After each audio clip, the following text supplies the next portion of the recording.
Well, hello everybody. Welcome back to Aquarius Rising Africa with me, Chantelle, your hostess with the mostest. Definitely croaky voice and throat right now. As you all know, I don't know if you all know, but we've just come off a lovely 3-week yoga celebration and a 3-day water fast. And that's why I wasn't on Thursday with Dr. Dennis, because that thing whipped my butt, I can tell you that. And in the best possible way. I love detoxing. So anyway, here I am today, first day again, back on the job, so to speak, and very happy to have Dennis, Dr. Dennis with us again. So nice to see everybody in the chat. Thank you so much. And really good to see all the wenches with wrenches. And yeah, Sunday crowd today. So we're hanging out on a Sunday. I want to just see if there's anything that I need to talk about. I don't think so, really. As you all know, we've got the membership. Please join the membership channel as well as Patreon. If you can, we're going to be doing a lot of stuff through the membership channels as well. So look forward to having you guys there. And without any further ado, hello, Dennis. So good to see you. Hello, it's good to see you again. Yeah, well, you heard what I was saying in the background just with me on Thursday, but very happy to have you on the Sunday, Dennis. Do you want to maybe just open for us in prayer before we go any further? Absolutely. Let's bow our heads. Dear Heavenly Father, we ask that you give us a very good broadcast today, that you watch over our equipment, watch over those that are watching and listening to us today. We ask that you bless them, that you give them your peace, your power, and your protection over them. No matter how dark our subjects get, we know that you are the light of this world, that you are the light of our pathways through this life, and we thank you for that. And we ask your blessings upon this show today. In the name of the Father, and the Son, and the Holy Ghost, we humbly pray. Amen. Thank you, Dennis. Appreciate that. Wow, interesting show we're doing tonight, Dennis. But before we do any of that, is there any announcements, anything you're doing? Where can people get hold of you? Do you want to do that at the end of the show? Yeah, tell us what you're up to for the next few days, actually. I want to know. Well, actually, I have some shows coming up. Actually, tomorrow at 9 o'clock p.m. Eastern Standard Time, I will be appearing with my good friend Gerald Fountain, and we will be taking The Road Less Traveled. That's the name of that program. And then Wednesday night, I will be doing Hunting the Shadows. And Wednesday night is going to be Werewolf Wednesday, okay? I'm going to be talking about werewolves. And then Friday night, I will be doing Paranormal Point of View. There will be some movie reviews, book reviews, and stuff like that having to do with the paranormal world. That is super interesting, and I want to just actually put your little ticker up here just so people can see where to get hold of you. But by now, I'm sure everyone does, but you never know. There's always newbies. So I'm going to get it here now. Sorry. But in the meantime, Dennis, I think, you know what, you're talking about werewolves and stuff. And what I was looking, because we're talking about the cryptids from Carolina, cryptids of the Carolinas. That obviously led me down, to go and check out some of this stuff. And of course, I'm not American, and when you talk about Carolina, I don't know whether you may as well be talking about New York or wherever. So I really have no idea where what is situated. That's basically what I'm saying. So it's super interesting for me, because what I'm hearing more and more is that, especially in this area, North Carolina, there's a very high amount of cryptid activity, right? If you want to call it that. More so than what it seems in other areas of America. Is that right? And if so, why is that? Why is that in that particular area? I know that's the South, and I know it obviously has a lot of deep wounds, historically as well, that stem from that part of the world. So I'm just interested to know if all of that culmination of all of that stuff, right, if it has an effect on what you guys are seeing there with all of that cryptid activity. Absolutely. We're fixing to step over into a very strange world, this world of kids.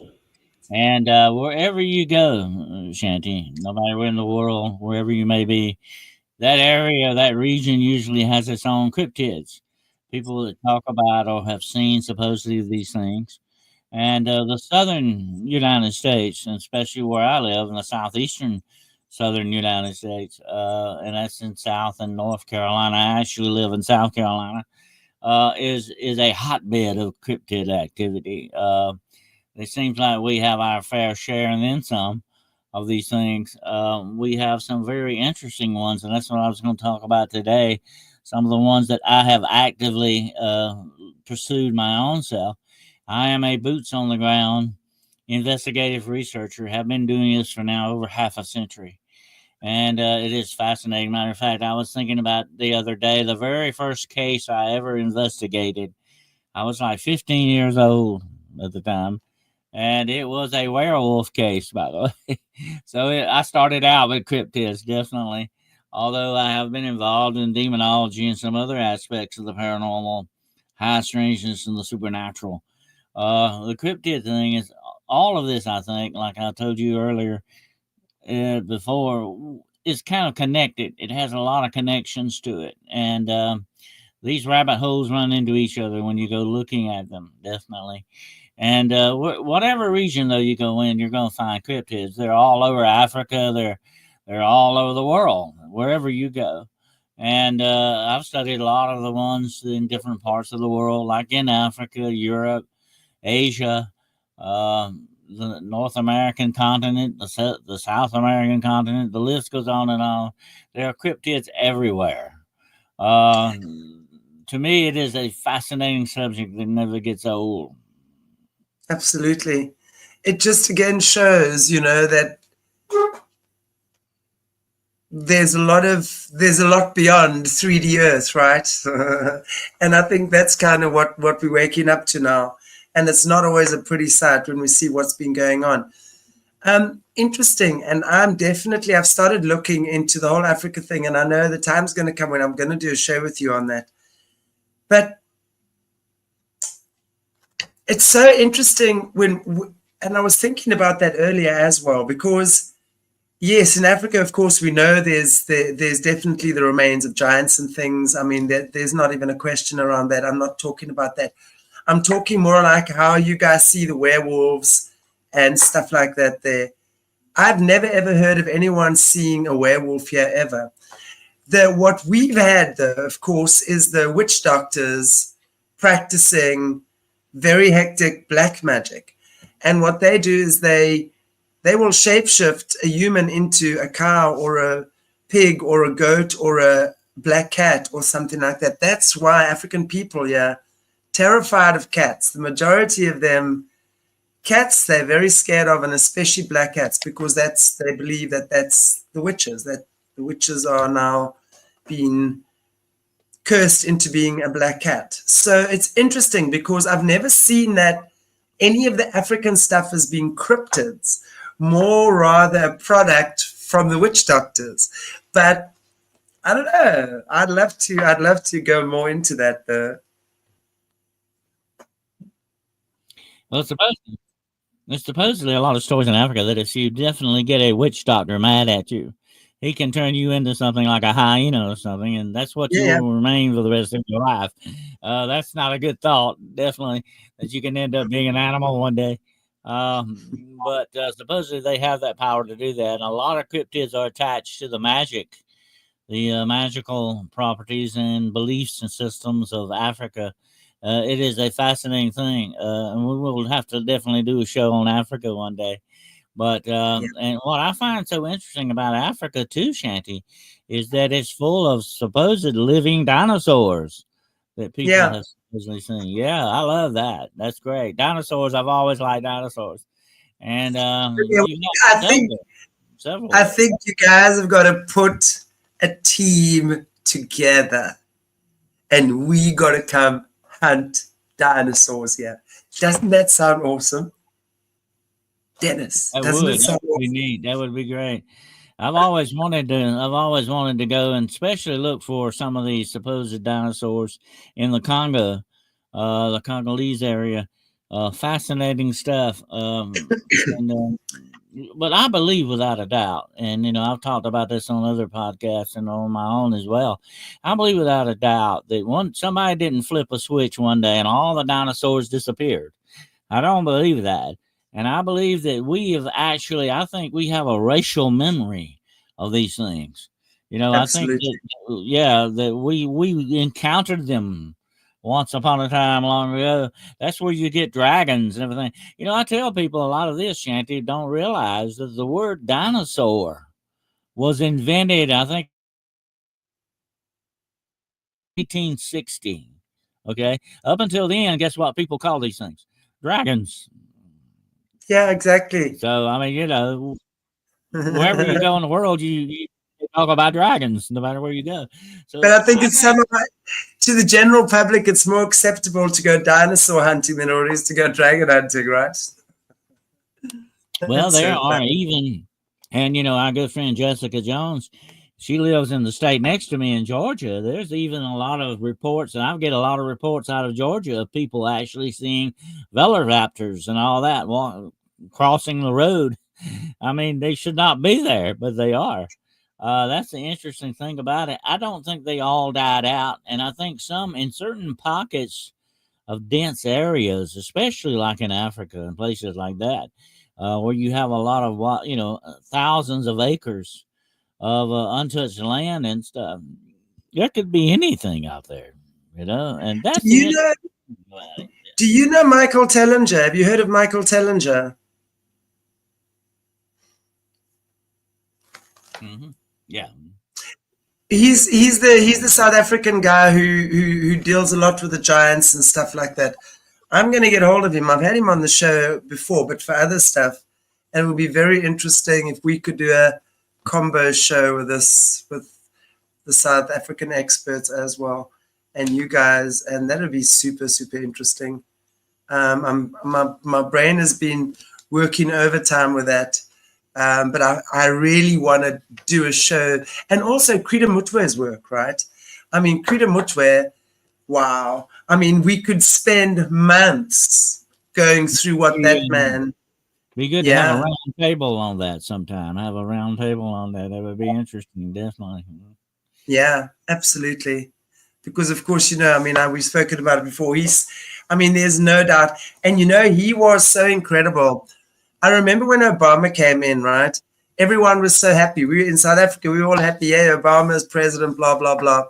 Krita Mutwe wrote a statement then. He said, in my opinion, you are the Antichrist. He said, we are going to see more wars than ever before while you are heading up the superpower.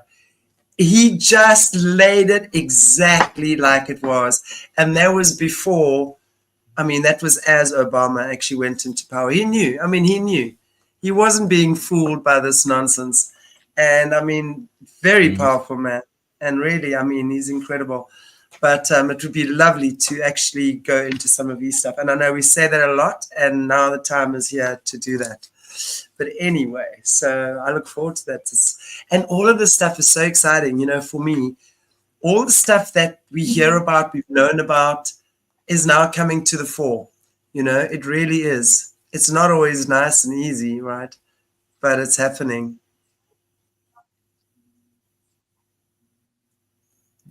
Yep. It's always good to have other perspectives on stuff like that as well, definitely. And I like to keep abreast on these things because this is an ever-changing subject. You constantly have to keep on top of the game of it to understand what's going on. And to me, that's what makes it more interesting in some ways. That you have to. It's something ongoing all the time. It's ever-changing, definitely. But that's the way it goes with the cryptids here in South Carolina, the ones we have. The one I'm going to talk about to begin with here is the very famous Lizard Man.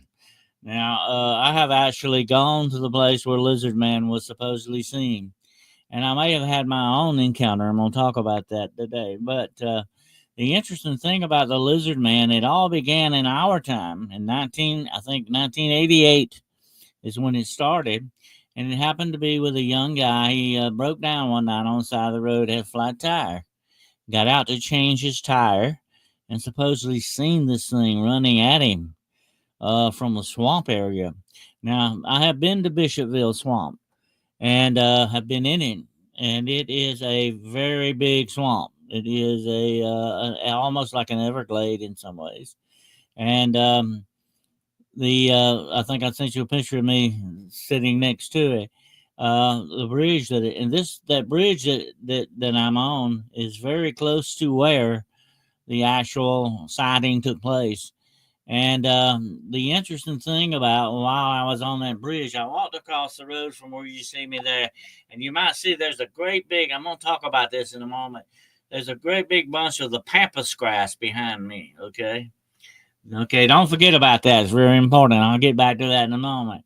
But across the road from that, I walked across the bridge and went down on the other side of the swamp. And I looked down and I noticed that the grass, and this very tall grass, where I'm standing is all pushed down.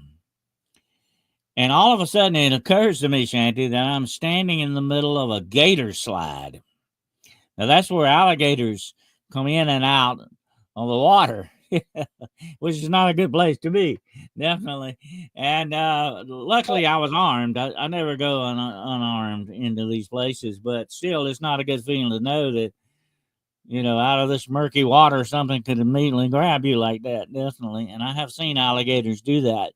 They are incredibly fast. A lot of people think they're slow and lumbering and all that. Even the crocodiles, like you have there in Africa, they are extremely fast animals. They can move like lightning. And sorry, I'm just to digress for one moment, talking about crocodiles. There's a video of a crocodile and a leopard having a tussle. The crocodile tried to grab the leopard here in Africa, but how the leopard gets out and grabs the crocodile instead. It is the most insane thing to watch the cat and the lizard fight. Sorry about that. As you were talking about that, it just brought that to mind. It just highlights that for me. Carry on. Sorry, Dennis. Well, I tell you what, it's fascinating. I've seen that. It is amazing to watch two predators like that fight it out. And, it's kind of like that old joke they used to tell in Australia, about the guy fixing to get in the river, and he says, wait a minute. He said, there's no crocodiles in this river, are they? And the guy says, oh, no, there's no crocodiles. He said, the sharks ate them all. So you have to be careful where you go, definitely, on that. But exactly. That was a very freaky feeling for me standing there. So, oh, God, I'm standing in the middle of a gator slide here. So there are evidently alligators in Scape Ore Swamp. It's called Scape Ore Swamp, and I think they used to do some mining around there or something like that. But that's the name of this area. Now, when I went back across the road to where you see me standing there, and they took this picture of me, I walked on down past there, and this is looking out over the swamp. Now, here's what happened to me, and this is very strange. While I'm standing there and looking into this pampas grass like you see behind me, there is something standing there. And I can't really see it. I start trying. Here's what you do when you're an investigator. When you see things, you can't trust your own eyes sometimes. You have to change your perspective on stuff. If you were to come to me and say, Dennis, I see something standing over there in the darkness and shadows, I would say, well, Shanty, change your perspective and see if it's still there. Because your eyes can play tricks on you, Sure. You don't know. And that's what I did. And this was in broad daylight now. This wasn't at night. And I see something standing, and honest to gosh, this thing standing there is the size of a man, maybe a little bigger. And it is in this pampas grass, so I can't see it very clearly. Okay, so I start walking to the other side, and I stop and I look again, and I still see it, but I still can't get a good look at it. And I'm saying to myself, what is that? You know, what is that standing there? Because I could tell by something standing. It wasn't supposed to be in that grass, you know, that tall grass. So I walk further up now where you see me standing there. I walk behind that sign and look back. And by the time I walk to where the sign is and look behind it, whatever was standing there is gone. Wow. And I'm saying, what was that? Was it, you know, it's a possibility it could have been a bear. It could have been something like that. But it didn't have, and I've seen bears. I've run into bears in the woods. I've run into everything in the woods. I've even seen a wolf. I've seen panthers. I've seen the works. This was not, it didn't have a bear shape to it. It was more slender than a bear. Bears are usually pretty broad, pretty heavy set. This was more slender, like a person almost. Did I see Lizard Man? I don't know. I can't really say for sure. But I wanted a better look at him, definitely.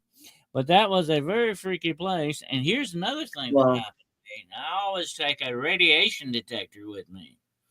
That's part of my equipment. And I went into the swamp with this radiation detector, and I started picking up kind of high levels of radiation that should not have been there. Now, in the background, you've always got normal radiation, okay, in the back. No matter where you're at, you're going to pick up on, you know, normal radiation, unless you're in Silicon Valley or someplace like that. I was picking up above normal readings on that. So later on, I met with one of the people that say, I'm not at liberty to say who he is, but he was one of the high in Bishopville. And I talked to him about this, and I said, look, I want to ask you a question, you know. Why was I picking up on high radiation? I said, is there a nuclear plant or anything around here? Is there something like, you know? He said, no, but he said, I'm going to tell you something. He said, off the record, okay? He said, I'm going to tell you something off the record. They dump all kind of chemicals out there. It could be anything out there in that swamp, anything. So that told me the kind of a story there. Oh, maybe that is, you know, where Lizard Man comes from. Maybe that's the whole thing. Now, I sent you some pictures of some of the mock-ups of what artist Lizard Man looks like. That's one supposed. That's a statue I saw of him that somebody had up there, and it's a very pretty accurate description. And that one's kind of close to what he would look like too, although he was described more as green and than pale looking like that. How tall though? How tall would he be? Yeah, sort of more like a snake looking or serpent looking thing. The interesting thing about this, though, we have a picture that somebody supposedly, I think you can show that next, that someone actually supposedly took a photo of Lizard Man, and it's kind of blurry as all these things are. But that right there, here's the reason I wanted you to see that is because it looks very much like the silhouette of what I saw standing in that pampas grass that disappeared so quickly. I just happen to wonder if maybe, you know, this may be an authentic photo of him. You never know. But it's fascinating stuff. But Lizard Man supposedly came back a few years ago, and I wanted to get down there and check. And this is about probably, I say as the crow flies, a little over 120 some odd miles from where I'm at right now. Anyway, I wanted to go back down there and investigate it, but didn't get a chance to. But he supposedly came back, and this thing, Shanty, has attacked automobiles. Just like it attacked that night with the boy who was changing his tire. It attacked his automobile and did some damage to the top of it, I think. This thing has actually chewed bumpers off of cars. I don't know if you want to meet anything that can do that. Sorry, Ma, I was on mute. I just wanted to ask you, how tall is this lizard creature that they're reporting to have seen? It is described as being around 7 foot tall. I mean, that's a big thing. Yeah, and very big. Yeah, very heavy set, but not real heavy set, but really shaped like a man. But it also supposedly has webbed feet and claws, and some of the tracks they have found have webbing on the toes, like. And honest to God, the tracks I saw if they are authentic, and that's why I say you got a lot of hoaxers that come out and do some stuff too, But if these are authentic, it looks very much like the footprints of a rather large frog. Wow. Wow. Amphibious. Amphibious. So they I mean, I'm always fascinated, Dennis, when we see these things. And I know, I hear when we speak, when I listen to Jessica Jones as well, and you guys, and her guests, the guys, you guys that I speak to as well. I know that there's definitely some type of hybridization going on, right? There's definitely some type of DNA, just disgusting things they're doing there. But for me, I always wonder. Well, I think definitely there is some governmental input in this. I think there's some other factors that are going on. And the reason I know this, like I said, I've told you about that before in the past. I have been approached by the CIA where they tried to recruit me. People that know these things, they're looking for this stuff. As a matter of fact, I saw an article the other day where they say they may have found the Ark of the Covenant, that it was seen by some remote viewers. And so there you go. The CIA definitely has remote viewers. Look stuff like it. So they have, they're very interested in this stuff.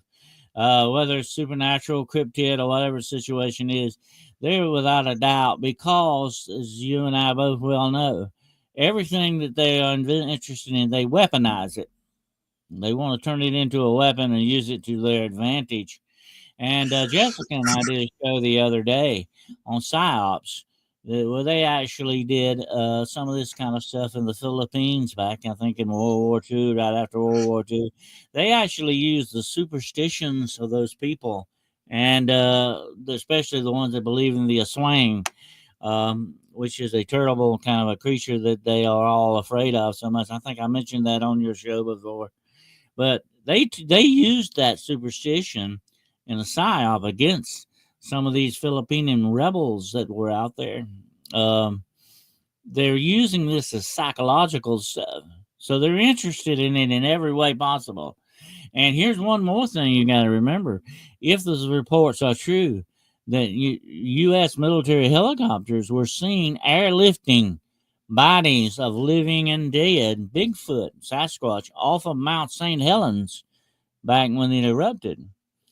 I think these special black operations are going on for the very specific reason of getting the DNA of these things and manipulating it the way they want to. Because I believe without a doubt there are different programs like the Secret Space Program, the Super Soldier Program. The list goes on and on, the stuff that they're involved in. And I guarantee you without a doubt, that even covers werewolves and vampires and the whole works. They're interested in all this stuff because they can use it to their advantage. Absolutely. Right. I always wonder that, there's with so much going on around the mermaids and stuff right now as well. I was doing a show with Jessie the other day, also on the mermaids. And it's obvious. I mean, Jessie, through her experiences, literally come across these mermaid creatures in cages. They're not very pretty. They're obviously being used for stuff. That's what they're being used in the system for. She will say that they hate humans. They like hate humans, basically. Like, not there's male and female ones. But for me, I don't blame them for hating humans to begin with. If we think about what humans are doing to them. But by the same token, to me, all of these creatures that they are hybriding, if you will, the idea or the thought of a mermaid would have had to have come from somewhere for them. Are there original mermaids? Are there original mermaids created by God, for example? Are there original unicorns that are created by God? Because what we're hearing at all of these things are just pretty much created by the system and are evil. Are I you are you I familiar had with a satyr? You know what a satyr is? It's a half goat, half man. yes, Okay, yeah, I satyr. read it I don't earlier. know. I don't know if you're aware of this, but they are mentioned in the Bible, by the way. Yeah, Yeah. right, So, right, and so is the unicorn, by the way. The list is long. But here's the interesting thing about all this, Shanty, and it's interesting you bring the word original up, okay? Because everything has an origin, everything has a beginning. And I think without a doubt, going as far back into the history of mankind and the unwritten history of mankind, you will run into these things, and there's a reason for them being there. I mean, far older than the Anunnaki, far older than Mesopotamia and Samaria, farther back in history than ancient Egypt, and the list goes on and on. You have stories of cryptids. You have all of this because there is an origin for these things. And I believe right. without doubt, as a scholar over the years, that I have found that the answer is in the Nephilim. The Nephilim that we've talked about. And we need to do a show on that one day because that would be a very interesting show. The Nephilim. The Nephilim are the result of fallen angels, and not just the procreation of fallen angels and human women, but they were also interested in messing around with the DNA of animals. That's Yes. why you would have half fish, half people, or half goat, Didn't that half come from people. Atlantis? Isn't Yeah, that from the ancient Atlantean times when those guys were busy with that type of stuff, sort of interfacing animal human parts, stuff like that? absolutely. And you know, there are clues in folklore and old books like the Bible and etc. that point to these things, that there have been the rise and fall of civilizations that may have been forgotten. You know, I think, matter of fact, Jessica did a show the other day on the 10 million year old Tissue princess that supposedly was 10 million years old. Come on, you know, that's going way back. But yet she was found in a bed of coal, supposedly, that was over 10 million years old. And other things have been found. We found gears embedded in coal. We have found metal implements. A hammer, I think, was found. Where do these things come from? Uh, the Earth and the history of the Earth, the unwritten history, is a lot more than people realize, and it goes so far back that almost time immemorial has forgotten it. But we still have. I'm thinking about writing a book about it called, you know, the echoes of time. Okay, because the echoes of the times and memories are still with us. We just have to Yeah. be. We have to just kind of open our mind to see these things. But definitely, they're telling us something. Here's something interesting that the Bible says about that, and I've talked about this before. It says if you think something is new, this is what it says. If you think something is new, no, it was of olden time, Exactly. which was before, yeah. And that's an Exactly. interesting statement there, you know, that covers a lot of ground. So I think a lot of these cryptids are definitely rooted in that origin of being the product of the Nephilim. Mermaids definitely would count in that. And mermaids, by the way, are found in, guess what? Surprise again, almost every culture on this Exactly. planet. Yeah, for a reason. That's not what we talked about earlier about dragons. People know about dragons, giants, witches, ghosts. The list goes on and on. Why do they know? Why are these all so familiar with each other? Thousands and thousands of miles apart.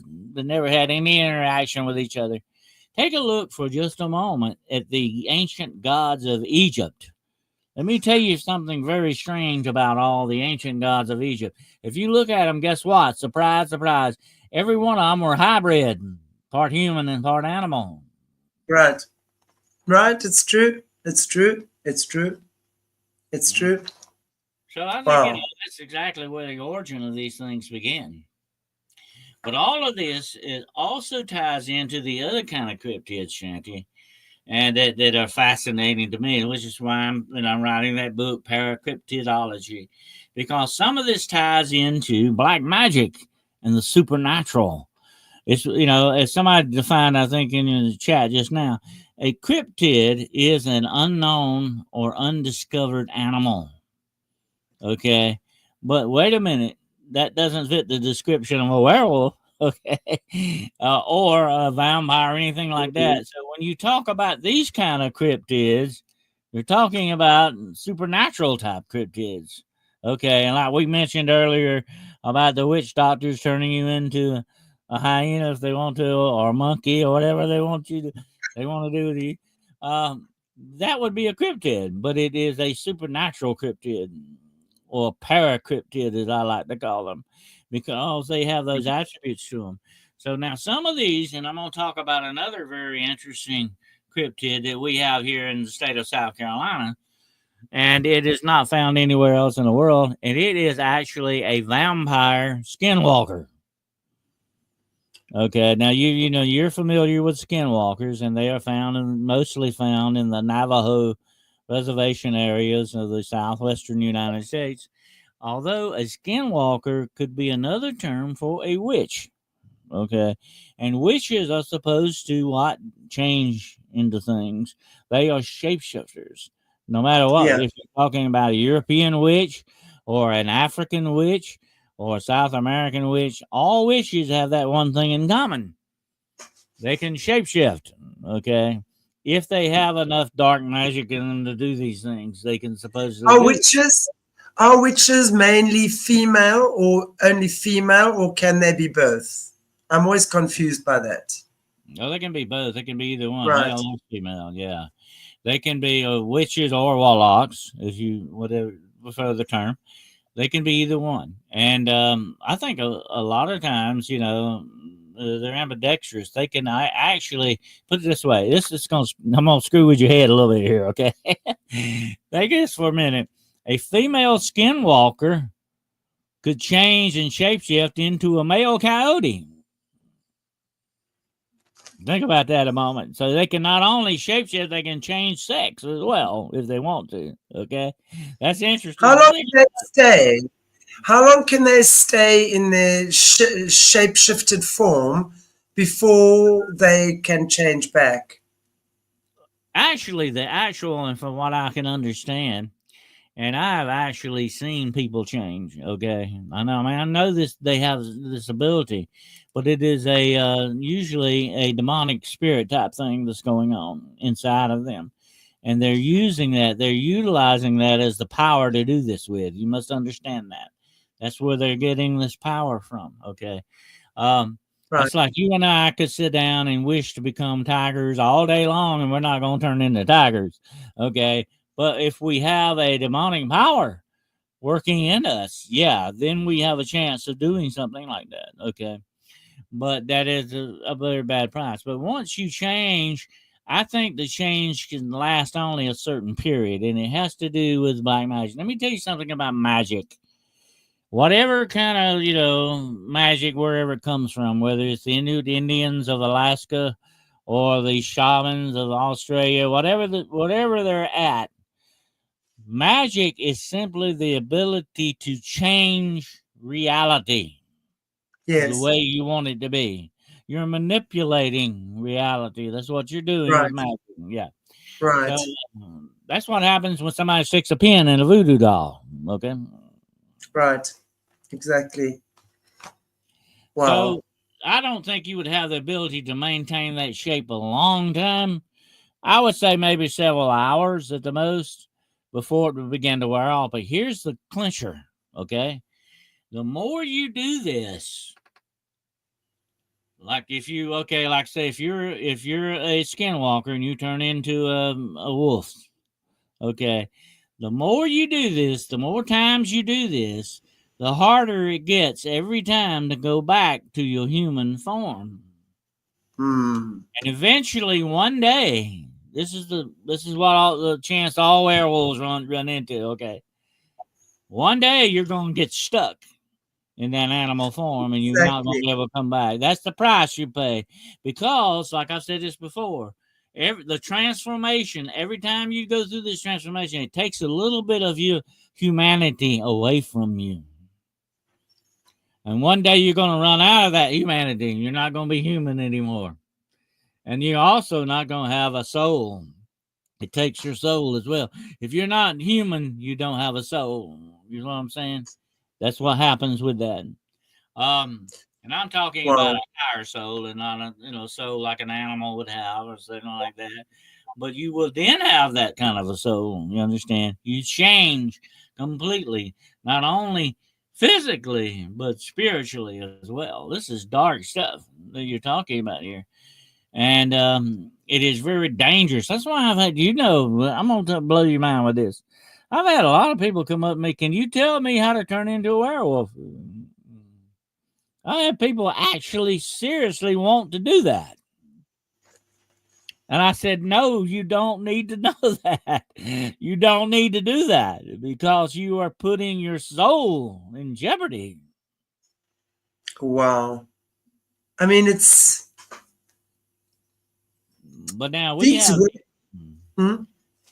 the boohag here in South Carolina. The boohag is a vampire skinwalker. Now, let me tell you about it. It's very interesting. The boohag can look like anybody. It can look like you. It can look like me. And I'll tell you how it does that. Okay. If you were to be, I'm going to pick on you a minute. Okay. If you were to be the victim of a boohag, Chantelle, the boohag would attack you by sitting on your chest one night and sucking the breath out of you.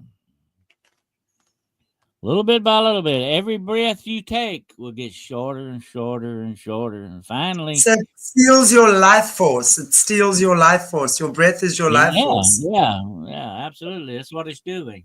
And every breath you take gets shorter and shorter and shorter. And it slowly drains the life out of you. And once you are dead... Now listen to this, okay? Once you are dead, it will skin you. No. It will take your skin and wear it. And next day, we'll see Shanty. But it ain't Shanty, okay? That we're seeing. It's the boohag wearing your skin. How long can it wear my skin for? Well, now, the skin wears out after a while, okay? So the boohag has to go looking for another victim. Eventually, okay. I don't know how many days it might last. It might not last but a few hours. I don't know. I'll have to interview a boohag one day and get back to you on that. But anyway, the interesting thing is she goes looking for another, and it's usually described as a female, okay, but it can also be a male. But she's usually called a boohag. For that reason, because she's a woman, she's usually a female witch. But she also has this vampire quality to suck the life out of you. That's interesting too. And then appearing as you, wearing your skin, and fooling everybody into thinking it's you. That's not good either. And then doing all sorts of crazy things, pretending to be me, and then I'm getting a bad reputation, right? Yeah. Oh my gosh. You can imagine it'll be doing all sorts of things. But see, here's the dangerous part. I might invite you into my house or invite you to supper, not knowing you're a boohag, and later on that night you'll get me. You'll end up wearing my skin the next day. So it's a vicious cycle. It keeps going on and on and on. And the boohag. Now there is a way to protect yourself from the boohag. Okay, and I always like to tell people, if we're going to talk about monsters, you always talk about how to undo the monsters, okay? And the one thing that will keep a boohag away from you, and you might want to sleep this way tonight, is to have a broom next to your bed. Okay, you keep a broom next to your bed, because it is said that, like the vampire, and vampires are interesting, and we will talk about those next time. Vampires are they sort of have a compulsive nature. They want to count things all the time. And so the boohag will come to Count attack things. you. She will count the straws in the broom all out and keep her away from you, okay, while she's counting the straws in the broom. And this also works with rice, supposedly. You can throw rice on the floor and all that. But the boohag is scared to death of one thing in particular, that she cannot stand one grain of salt to touch her, because the salt will prevent her from getting in the skin. Why? Because why? Why is it? Why? Because it irritates her. See, she can't get in, and of course, salt is a spiritual cleansing thing too, as Yes. well. Right, Yes. yeah, and so it works both ways on that. So she's scared. She don't want no salt around her. So if you sprinkle salt around your bed, a boohag definitely will not mess with you. Okay, so you can either use the salt or the broom. They both supposedly work. I've heard salt a lot, that you just sprinkle salt around your property, wear it in your shoes, just sprinkle salt in your shoes, whatever. It's good it's good to sprinkle salt around your bed to keep bad nightmares and dreams away, supposedly. Yeah.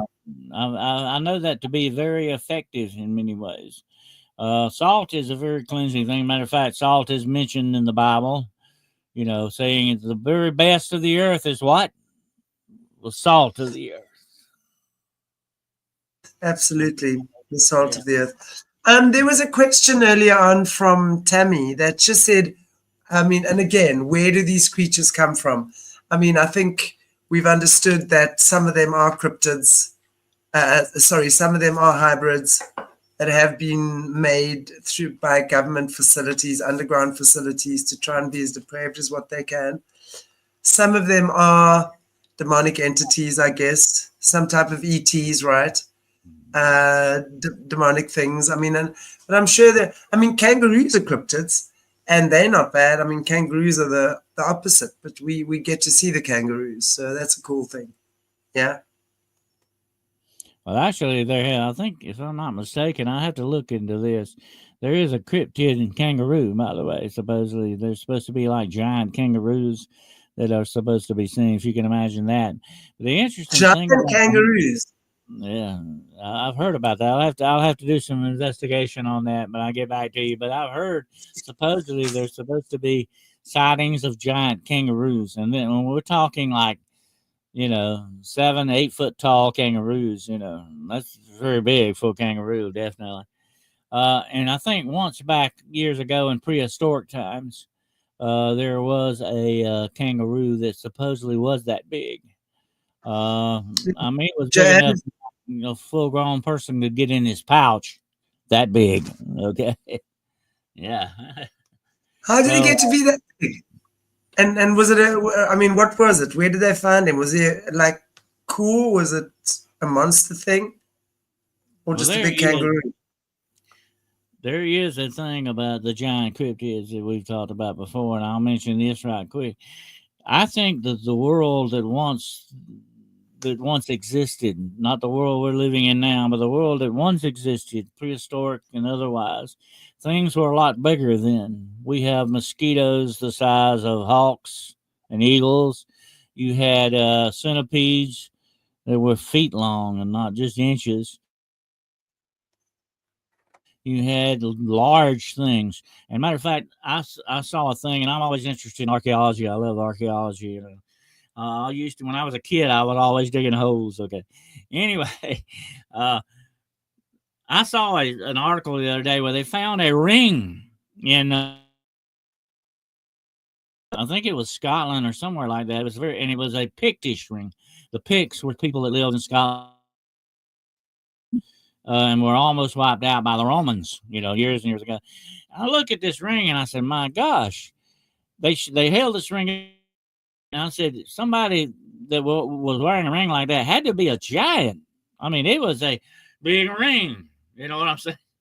That big around. And I'm not talking about big, but I'm talking about, that was way above normal size for a ring. It's almost, yeah. Yeah, but it was a ring and not a bangle. But that tells you supposedly there have been a lot of cover up going on about this. And believe me, we ought to get into that one day too, cover ups or something else of what's going on in this world, because they're hiding a lot of information. They're hiding a lot of stuff from us, and that's not nice, by the way, folks. Absolutely. But anyway, I'm gonna say this. No, Dennis. They're not nice. They're not being nice to us. I agree. There have been, look at your thumb, okay? All right, look at that bone that goes to the hand of the thumb, okay? I have seen thumb bones 3 times that long. That's a thumb now. Think about that. That's a big hand. That's a giant. I don't care which way you look at it. That's gigantic. And supposedly these have been dug up in ancient graves that are only like maybe 4,000 years old. Wow. So the world, the prehistoric world, and the reason I call it prehistoric, I'm talking about before written history, okay? Exactly. It's a different world altogether. Let me tell you this. The world of Noah was a completely different world than the world that you are living in, Shanty, right now. Totally. Absolutely. But science doesn't want to agree with that. They don't believe that, or they're covering it up. They know it to be true, but it doesn't fit their formula. It doesn't fit their criteria. They don't want to talk about it. You know why? Because it threatens their grants, their money. Of course it does. Of course it does. Because then, what are they going to research? Mm-hmm. So they want to stay in the mainstream. They don't want to rock the boat. They want the mainstream. Exactly. Yeah. Exactly. That's insane. And especially when it comes to cryptids, I'm going to talk about another cryptid we've got here in South Carolina, which may be, and I've been thinking about this a lot. We talked about cryptids that are naturally occurring, and then the some that may be manipulated, hybrids. And then there may be some that are produced by magic, supernatural means. And now we look at another cryptid. It may be interdimensional. Okay, this is something to think about too. People that open and manipulate portals, whether they occur naturally or unnaturally, things may be coming through those portals. They will know what they are. Okay, I had my own experience with this, but there is one called Plat Eyes. I'm gonna talk about that in a moment, and then I'm gonna tell you about Cryptid X. Okay. Anyway. The Plat Eyes is supposed to be almost, and the reason I call it interdimensional is the way that it is described. Okay, it is described as being like a cloud or a mist with 2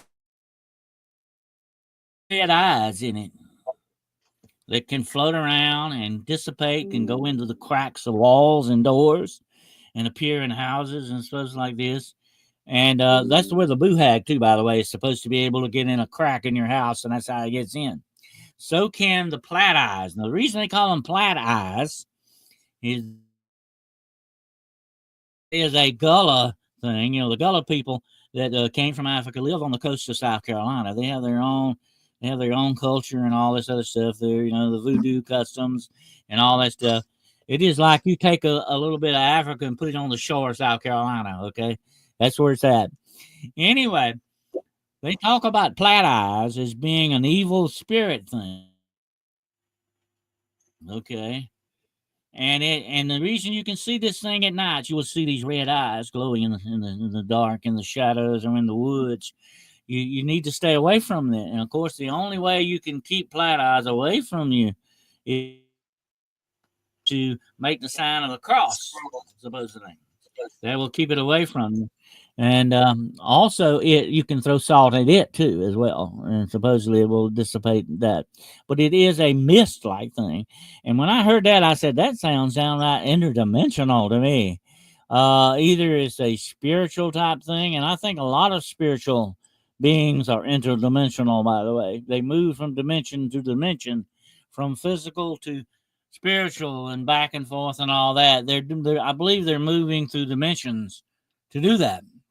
you know. There And I must think be. also shape-shifting is an interdimensional thing too, as well, in many aspects.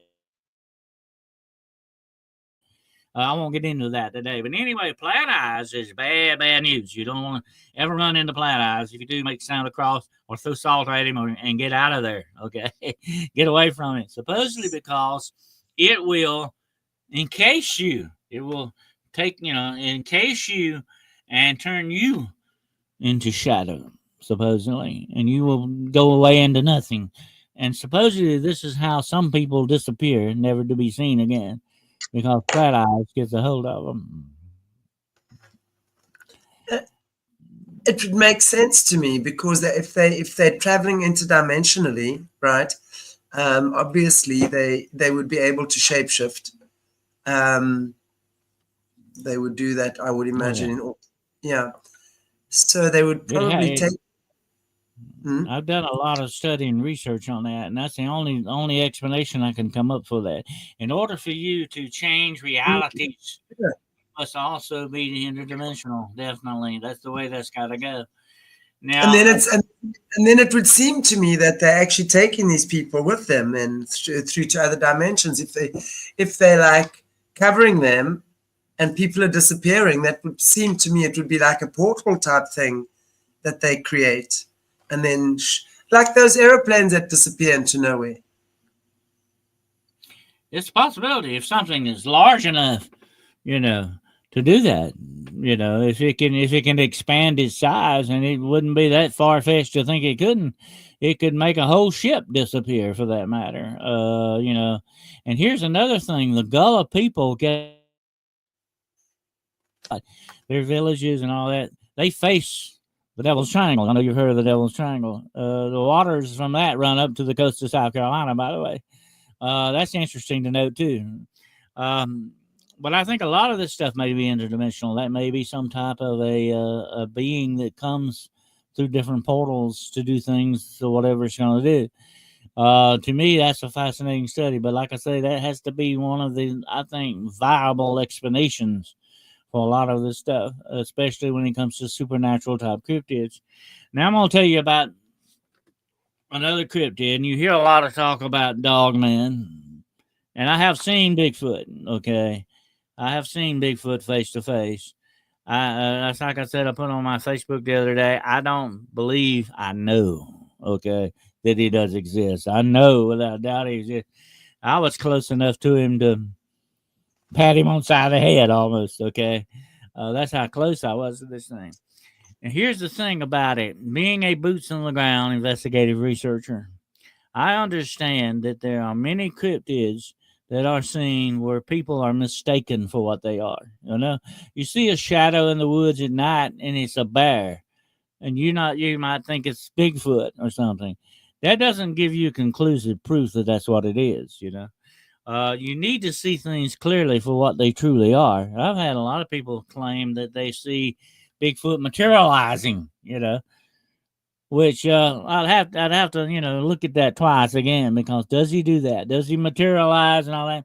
The Bigfoot I saw disappeared almost supernaturally. I cannot to this day tell you what happened to him, because I was close enough that he could not have got away from me. He could have got knocked down through the woods. He could not have disappeared that way. He disappeared completely off of the earth, okay? Because I could never find him. I looked for a hole. I looked up in the trees. I looked for this guy for many hours and never could find a sign of where he stepped behind a tree and he was gone. That was it. And to this day, I had a lot of people say, well, what do you think he went, Dennis? I said, I really can't tell you. I don't know. I really don't know. Like Tammy's saying, yeah, did it slip through a portal? For me, that would seem what it would be doing, don't you think?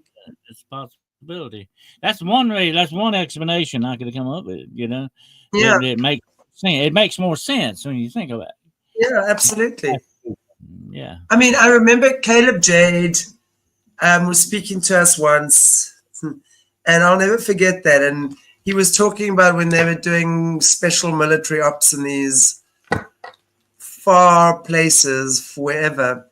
And he says, I mean, I found that so amusing, because for for someone who's experienced as much as what he has in that realm, he said his words were the most fascinating thing was when he saw this 3-letter alphabet boy appear out of a portal out of nowhere wearing a pink golf shirt, and then gave him instruction and off he went again. So, I mean, it would seem that that's how it would be the norm for these guys who are learning these things, right? To be able to move through these portals. Wow. It makes sense. It makes sense when you think about it. I mean, that's the only equation I come up with. Absolutely. And here's another thought. I've seen several other things like that disappear. Okay, and it is uncanny when things do you that way. It throws you all centers. And what something is there one moment and not there the next. That is definitely discerning to you. But and I'll talk about that next week when we do the vampire show next week, because I have had that happen right in front of me. But the interesting thing about all this, like Dogman, I have not actually seen Dogman, okay? But I think I did. But I never actually got a good look at him. I'm going to tell you the story now about Cryptid X. The reason I call this Cryptid X is a big question mark. I don't know what it was, okay? I have my suspicion of what it was, but I can't prove conclusively 100% what it was because I didn't eyeball it, okay? I like to eyeball it and see what it is for sure. But anyway, I had been with my brother deep in the woods one day, and we were out in the middle of nowhere. There was no towns around, nothing like this, but it was farmland. It was old farmland. And we'd been deer hunting, and my brother had gone off somewhere else, and he had told me before he left, said, Dennis, there's an old farmhouse over there. You might want to go look at it. He knows I was interested in old places like that, Says, you might want to go check it out. It's an old farmhouse, traditional old farmhouse back over there.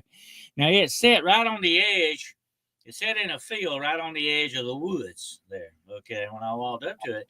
And I could tell, Shanty, that this house had not been lived in for a long time because, all the windows and doors were off of it, okay? And they had been using this house, I think, at one time to store bales of hay in there, for their animals, I guess, on the farm or whatever. And there were no other buildings around it. It's just one old farmhouse was out there all by itself. And I could see all the way around it because it was in a field, but right at the very edge of this big patch of woods. So I went in.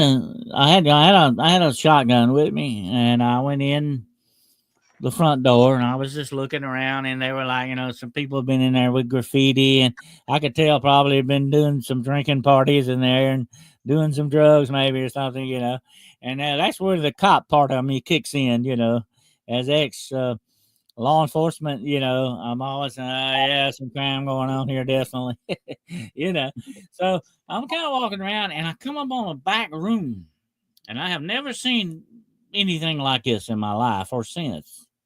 Although I've seen strange structures in the woods that I think may be Bigfoot or some other things they put together. But I never seen anything like this. I came up on this back room in this house, and this whole room, I guess the room was probably a pretty good size room, maybe 12 by 12, something like that. It had probably once been a bedroom or something, And this whole room was stuffed full of tree limbs, almost like kindling, but it was tree limbs, broken tree limbs, stuffed in this room. And honest to gosh, it looked like a nest, like a giant nest of some sort. And I'm going, what in the world is this doing in this, doing here? Because there were no other rooms like it. This is the only room like it. And about the time I got in the doorway, and I could go a little ways in the room because it was just, the whole room was stuffed up to the ceiling with these tree limbs in there, broken tree limbs, None of them were much bigger than your finger, okay? But it was just 1,000 of them in there. It was stuffed full, like a nest. And I said, I never had seen anything like this. And about the time I stepped into the doorway, something on the other side of the room went out the window. No way, like a bird thing. I said, oh, I got to see what this is, you know. And I ran out of the house. I made my way out of the house, but it took me a second to get out of the house and around the side of the house, and something was disappearing in those woods. Okay. And I look down as and doing all this all my life, I look for tracks. I'm a big tracker, I look for tracks. And I look for tracks in this field, and there are tracks, and they look like, honest to God, big wolf tracks. But they don't look right. They don't look like a wolf would leave or a dog would leave, something like that. And dog and wolf tracks, you have to, know what you're looking at, the difference in them. But I'm looking at these tracks going across this field. I said, that doesn't look right. And I thought, well, maybe it's running, it was running. And when an animal runs, it leaves different kind of tracks than it does just walking. You know what I'm saying? And so I go on into the woods a piece trying to see whatever this was, and it's gone, whatever it is, long gone. So I go back to look at those tracks again. And I go back, and I cannot find them. They are gone. Illusion magic. It's like they create that illusion. Don't they? Wouldn't you call it that? It's like an illusion. Well, I had somebody tell me that if something supernatural is supernatural, it's not going to leave tracks. It's not going to leave normal tracks. Yeah. But I think, also when we look at the different types of magic that is taught in the arcane, right? There's and one of those magics is illusion magic. So they would then obviously create the illusion that it's gone or there or whatever the case might be. So it's definitely from what I'm hearing, to me, it would make perfect sense. It's what you were saying earlier on. Magic is linked to all of this stuff. Right? It's not just, and they obviously doing it,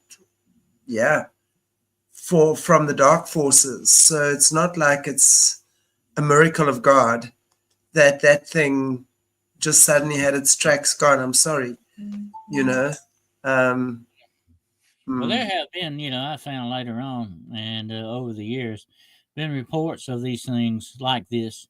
And the reason I call it Cryptid X, I got a feeling it was a dog man, but I can't really say that. Yeah. I think that's something like that, or werewolf or whatever, possibly in that respect. I can't tell you for sure, as I didn't eyeball it, but that's why I call it Cryptid X. But there is evidence also, Shanty, of other things being out there that are like Glimmer Man that you hear talk about, that can shimmer and disappear and things like that. They may be interdimensional type things, for all we know, that are appearing out there in these kind of certain circumstances. But over the years, I've heard of also Bigfoot and Dogman being seen in abandoned houses and buildings in cities or in rural areas. Yeah, that's not that far-fetched that they wouldn't have. But I've never seen a room stuffed full of limbs like that. I mean, that was very strange. And I was going to go back several weeks later, and I was going to take a picture of that. I was going to go back and take a picture of it a couple of weeks later, and that farmhouse burnt down. So I didn't get a chance to do it. When I went back, it was ruins. But do you think it's purposely done? I mean, okay, let's think about this. There you catch this creature of the night with this whole nest of whatever it is was collecting. I'd be interested to know what it wanted to do with all those trees, right? I think it built a nest in that room, in that house, for its own purpose. I think that's what it was doing, whatever it was. But a nest, what would it need a nest for, though? I mean, it's one thing having a den or a lair or a cave or living in a derelict home, but why would it build a nest? What does it want to nest? What does it want? Usually a female will build a nest because she wants to have babies. It might have been a form of protection. I mean, if you were to build something like that and got in the middle of it, it would be some kind of protection, I guess, to keep anything from approaching you. It would, put out as, a barrier, I guess. It makes sense when you think about Yeah, on something like that. that But would there's make also sense. evidence. Now listen to this. There's also evidence of super smart wolf packs existing with man in cities and urban areas, hiding from us in plain sight, you might say, in abandoned buildings and stuff like that. And I think there's a movie made about it. The super smart wolves. I mean, they are very highly intelligent and they know how to hide themselves, and they know also have the ability, like that Bigfoot we were talking about, of being able to move interdimensionally. And these Right. wolves are supposedly like smarter than dolphins and stuff. I mean, they're on level with man in intelligence wise. They're supposed to be out there as well. Yeah. That's absolutely incredible to hear all of these things. And you know, from what we're hearing more and more, these things are super intelligence. I mean, their intelligence is like off the Richter scale almost, like, right? But that would lead me to believe that they are probably AI. They've got AI intelligence, don't you think? That they either, I don't know. What do you think? I mean, what do you think? What do you think Well, about I think that? if something comes out from another dimension, it's from out of the neighborhood. Okay, it's probably smarter than we are. Absolutely. If they can move interdimensionally, they got more knowledge than we do. We can't move interdimensionally, as far as I know, uh, normally that way.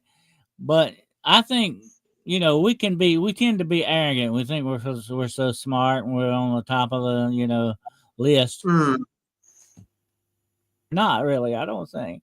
There may be other things out there that are a lot more intelligent than we are, and advanced, even more highly spiritual than we are in that totally. respect.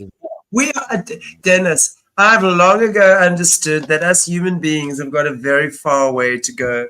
And I don't mean that in an insulting way. Sorry, my phone, I didn't realize was on. Um, and I mean, it's long ago, really, that animals, just your normal domestic animals, actually, they are so much more in tune than what we are, really. You know, because we've been so disconnected from our Mhm. spiritual self, so to speak, right? This is why we've been able to be misled in the way that we have. And this is why we've allowed ourselves to be duped. And it's true, we've allowed it. You know, we make the choice to Mhm. do what we do. Well, that's very, And you know, I've studied wolves for many, many years.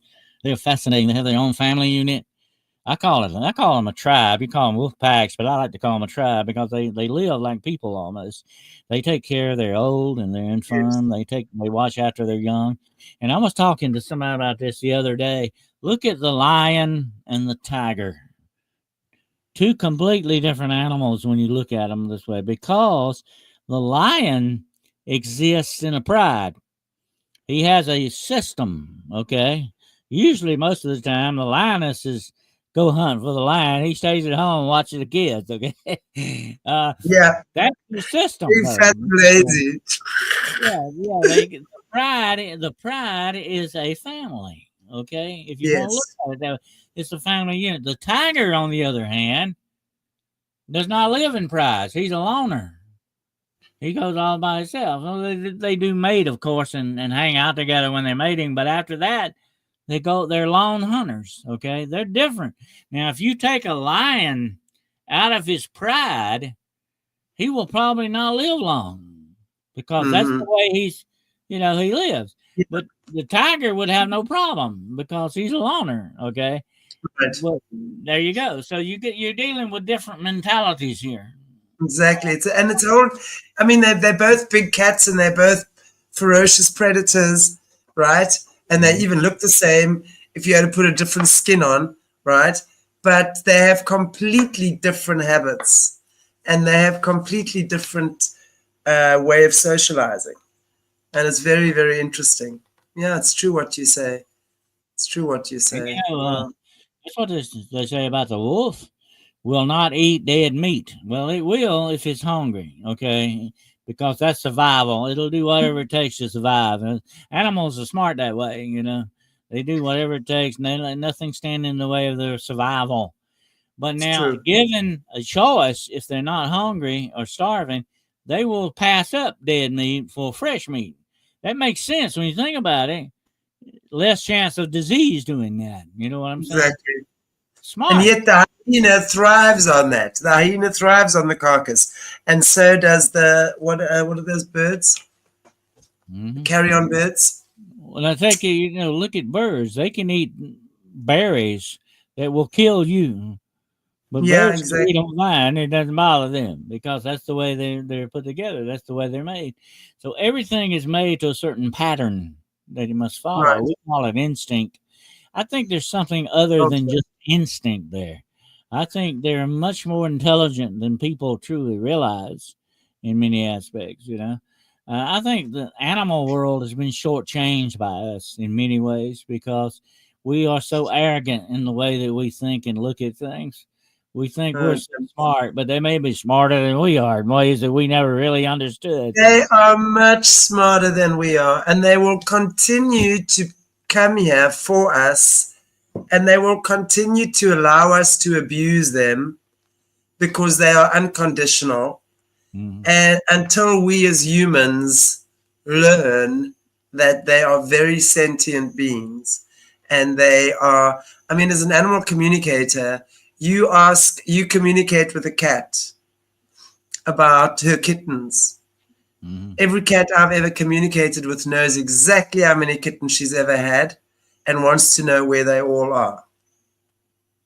And I've It's often like, said about the interesting thing about cats, and I think cats are very spiritual animals, by the way. The interesting thing about cats, very, they are sharks on land. You wouldn't want yeah, to. I've seen them. I've seen them move. I have actually. I remember I was sitting in a tree stand one time, watching a mountain lion walk under me, going about his business, and I was not going to interfere with him either. I was going to let him do his thing. I was doing my thing. I did. He could easily got up in that tree with me if he'd have wanted to. Absolutely. But you need to respect things like that, though. You need to have a respect for things. And I see these stupid people getting out, taking their pictures with bears out on the side of the road or buffalo. I thought, how stupid can you be? Uh, you may catch that bear on a bad day. You're gonna have a problem. You know what I'm saying? we have the same thing here. You get these people coming here and they want to go and pose with the lions. They get out of their car to pose with a lion, and then the next thing they munched up, and then and then the lion has to get cold because now it has a taste for human meat, and it's been proven that once it has a human, they don't stop hunting humans. And I wish they'd And hunt them all. Actually, that's that's just my me. advice to everybody listening. If you run into anything like that, even if it's a cryptid, you might want to give it a little more respect, okay? Because it might not turn Sure. out so well. Definitely. Absolutely. Wow. No, it's very interesting, and I really think at the end of the day, and it's so true.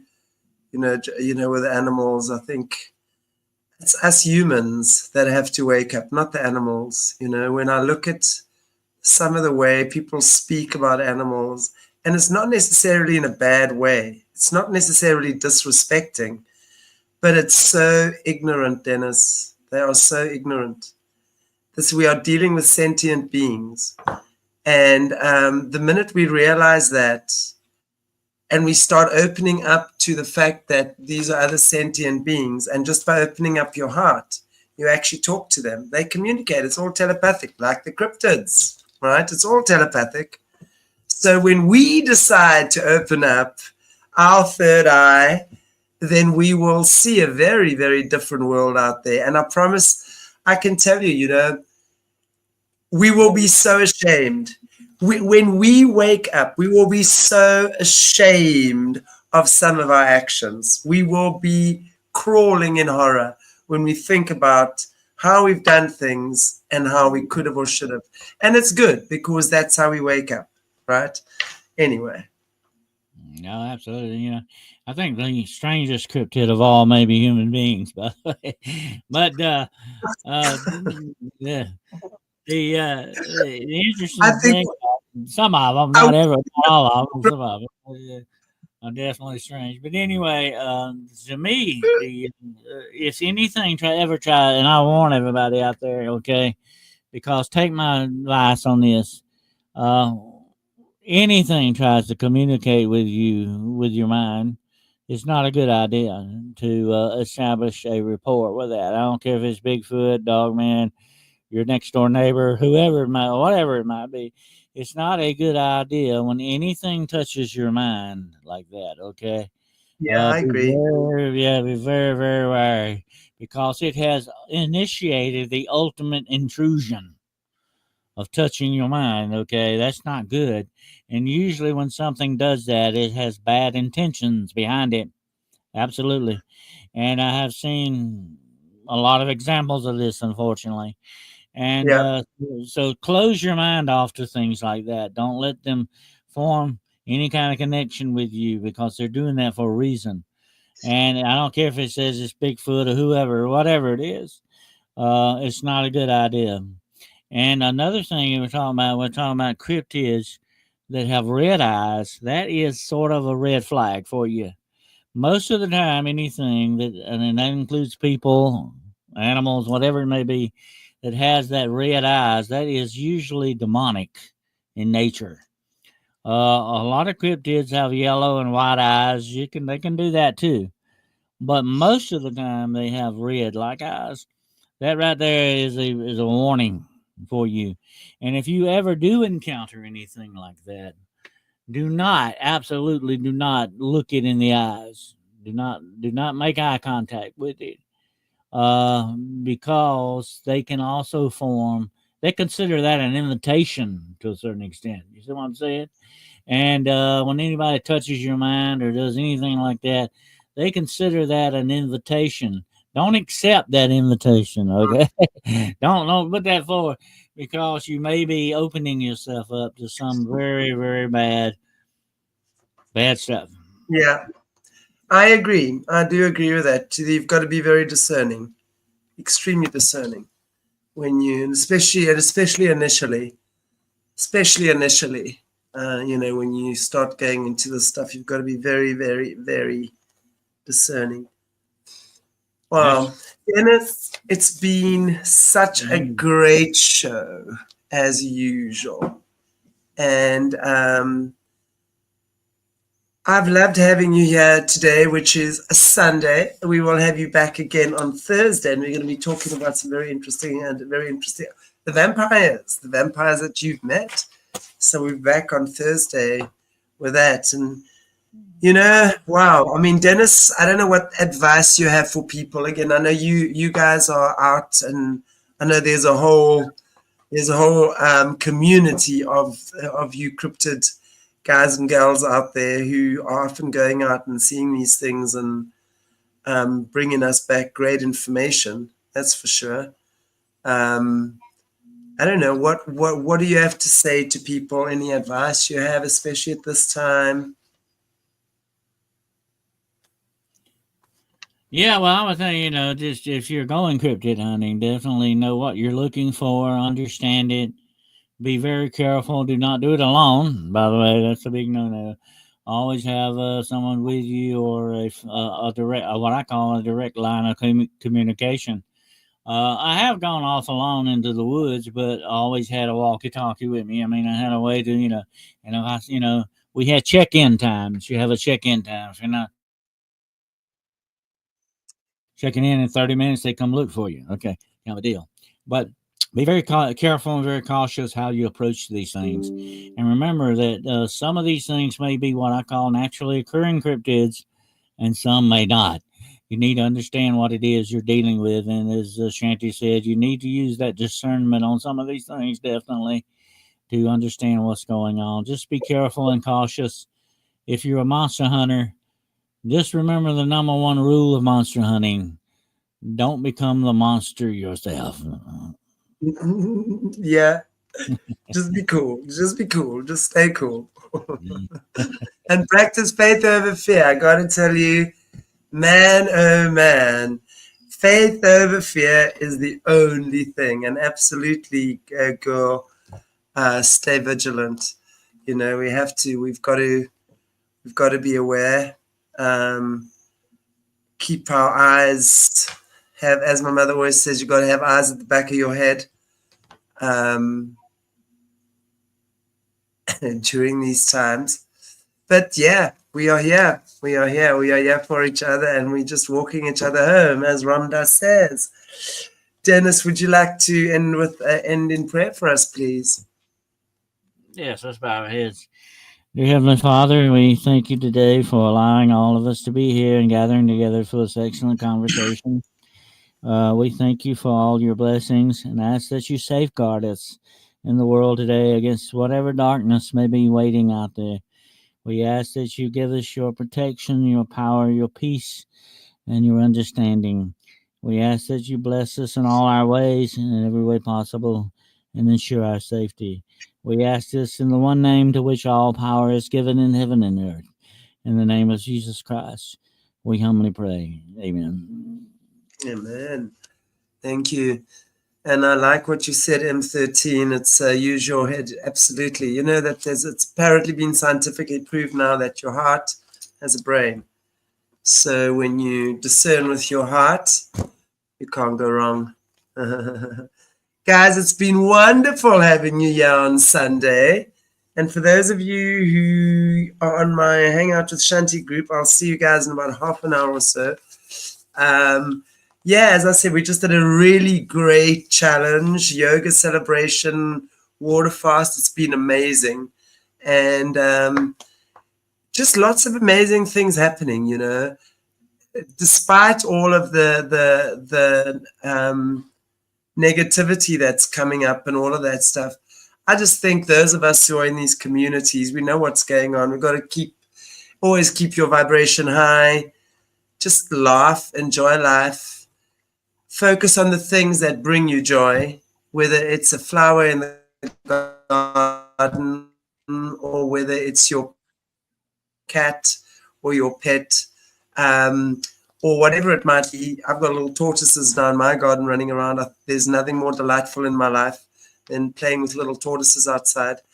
You know, that's the type of stuff. We don't have to be bouncing off the walls. We don't have to be meditating and praying and doing all sorts of spiritual things every day. We don't. In fact, no. You have go out, live your life, enjoy it.